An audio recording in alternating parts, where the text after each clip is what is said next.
होने से लोगों को सख्त मुश्किलात का सामना करना पड़ता है। मौसमी सरमा के दौरान लद्दाख आने जाने के लिए वाहिद जरिया एयर सर्विस ही होती है और इस दौरान किराए में काफी इजाफा हो जाता है, जिससे आम लोग, मरीजों और स्टूडेंट्स को काफी दिक्कतों का सामना करना पड़ता है। बार बार फ्लाइट्स कैंसिल होने से भी मुसाफिरों को परेशानी का सामना करना पड़ता है। लोगों का कहना है कि दिल्ली से लेह का किराया हालिया दिनों 30,000 रुपए से ज्यादा हो गया है, जो इंतहाई ज्यादा है। All Ladakh tour operators association के सदर ने कहा कि किराया में इस कदर इजाफे से लद्दाख में विंटर टूरिज्म भी मुतासिर हो रही है। लोगों का कहना है कि हुकूमत को इस सिलसिले में कुछ करने की जरूरत है।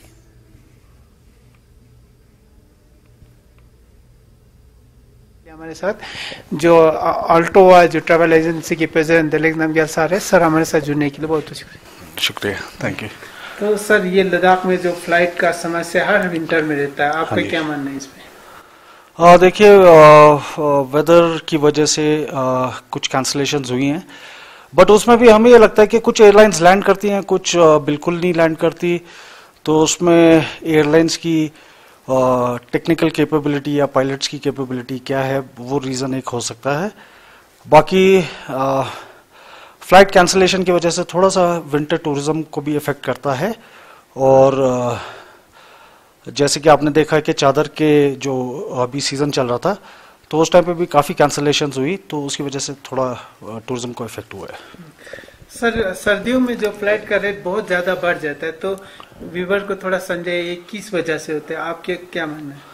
देखिए, मेरे ख्याल से तो एक तो ये है कि जो फ्लाइट के फेयर्स जो हैं वो उस टाइम से बढ़ने शुरू हो जाते हैं जब आपके हाईवेज, रोड हाईवेज सारे बंद हो जाते हैं। Air is the only mode of transportation. Secondly, ये पूरा demand and supply based pricing होता है, और इनका ये प्राइसिंग जो है I think demand and supply के ऊपर बेस होता है। And most of the times हमने ये ऑब्जर्व किया है कि आपका ले टू दिल्ली जो सेक्टर है उसमें आपका tickets are very cheap, but Delhi Leh sector में आपके प्राइसेस आपके हाई होते हैं।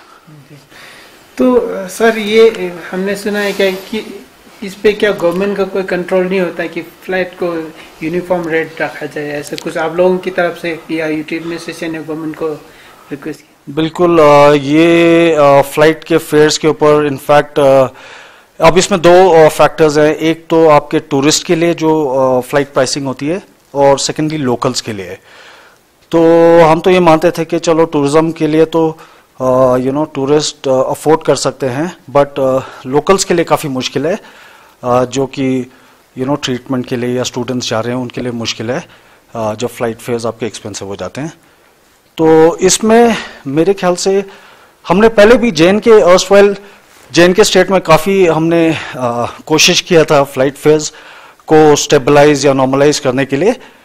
तो उसमें एक कंपोनेंट जो कि हमें लगता है कि सबसे इम्पॉर्टेंट है, जब हमने उस टाइम जे.एन.के स्टेट में देखा था, तो आपका जो वैट होता है, वैल्यू एडेड टैक्स, जो एविएशन टर्बाइन फ्यूल पे, वो वन ऑफ द हाईएस्ट था अर्स्टवाइल जे.एन.के स्टेट में 18% पे। अब पता नहीं लद्दाख यूटी बनने के बाद एटीएफ पे वैट कितना परसेंटेज है, आई थिंक वो पता करना पड़ेगा। तो दैट इज समथिंग जो स्टेट्स जो हैं अगर वो वैट रिड्यूस करें तो फ्लाइट फेयर्स कम हो सकते हैं। अभी सर, जो हमारा नया एयरपोर्ट बनेगा तो उसके बाद बे भी जो पार्किंग बे होता है वो भी बढ़ जाएंगे, तो आपको उम्मीद है कि उसके बाद हमारा फ्लाइट का जो प्राइस है वो यूनिफॉर्म रहेंगे? आई थिंक जैसा वो क्लेम कर रहे हैं तो बेस काफ़ी बढ़ जाएंगे और फ्लाइट की फ्रिक्वेंसी भी काफ़ी बढ़ेंगी। तो होपफुली फेयर्स शुड स्टेबलाइज और नॉर्मल होने चाहिए। और सेकेंडली क्या है कि ये लो कॉस्ट कैरियर्स जैसे कि आपकी इंडिगो, गो, स्पाइस जेट, ये सब लो कॉस्ट कैरियर्स में आती हैं। एयर इंडिया और विस्तारा तो आपके थोड़े प्रीमियम उसमें हैं, बट लो कॉस्ट कैरियर्स में एक और ये फैक्टर था कि मिनिस्ट्री ऑफ सिविल एविएशन ने बेस फेयर जो है वो सेट किया हुआ है, but there is no fare cap on the upper limit, जो कि अगर मिनिस्ट्री ऑफ सिविल एविएशन चाहे तो वो सेट कर सकती है। मेरा नाम है टाशी दोर्जे, मैं एक लद्दाख का निवास का रहने वाला हूँ। रिसेंटली कल 11 तारीख का हमारा फ्लाइट था इंडियन एयरलाइंस का चंडीगढ़ टू ले उसमें जो है लद्दाखी 160 था, प्लस जो है 40 जो है डॉन वाले फौजी वगैरह था, तो वो मतलब कैंसिल हुआ, कुछ मौसम खराब के वजह से जो है कैंसिल हुआ था सर।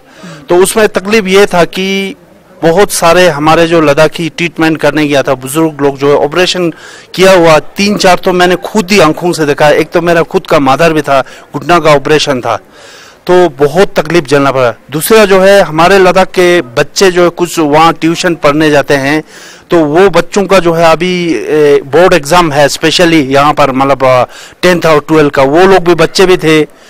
तो अपना जहाँ पर मतलब चंडीगढ़ में रहते थे वो डेरा क्लोज करके आए थे, तो फिर दोबारा तो डेरा भी नहीं मिलता है, बहुत सारे तकलीफ है सर। तो मैं यही शुक्रगुजार करना चाह रहा हूँ कि हमारा ऑनरेबल MP साहब को फ़ोन किया था और ऑनरेबल CC टशी गल्सन साहब LADC ले को फ़ोन किया था, वो दोनों ने टेकअप किया है। तो उन्होंने उसके बाद जो है रात के 10-10:30 बजे के आसपास जो है हमें मतलब एडिशनल फ्लैट उन्होंने दिया है, और तहे दिल से मैं उन दोनों को शुक्र करता हूं। आज ही मैंने खुद देखा है कि JTN साहब ने आज मुद्दा उठाया इस फ्लैट के लिए कि वहां पर सारे जो प्रॉब्लम था उसके बारे में उन्होंने पार्लियामेंट में पूरे को हिलाया है। तो मैं यही थैंक्स करना चाह रहा हूँ उनके लिए स्पेशली सर। जी। तो सर्दियों में अक्सर जो फ्लाइट का रेट बढ़ जाता है, तो आपको क्या लगता है लद्दाख में, क्योंकि हमारे आने जाने के लिए सिर्फ फ्लाइट ही मात्र हमारा साधन रहता है? मुझे तो ये लग रहा है कि एक्चुअली जो है वन वे होने की वजह से थोड़ा ये फ्लाइट मतलब रेट को जो है बढ़ाया जा रहा है। इतना भी नहीं बढ़ाना चाहिए जितना अभी 35,000, 40,000, 50,000, 80,000 तक ले गया है, जो वो तो फॉरेन ट्रिप पूरा मतलब घूम के भी आएगा, इतना भी नहीं लगता है। तो मेरा हिसाब से तो इतना नीचे, बीइंग ए इंडियन, हम लद्दाख का सिटीजन जो है पूरा दोनों बॉर्डर पे हम संभल के यहाँ पर एक हिंदुस्तान का भारत माँ के जमीन पर हम लोग डटे हुए बैठा हुआ है, उनको जो कितना तकलीफ है वो नहीं जानता है। और मैं एक चीज और कहना चाह रहा हूँ, जो इंडियन एयरलाइंस का जो स्टाफ है वहाँ जो चंडीगढ़ में, उनको इमीडिएट सारे को उठा के कहीं और लद्दाख में लाना चाहिए इस इलाका में, ताकि उनको पता चलना चाहिए।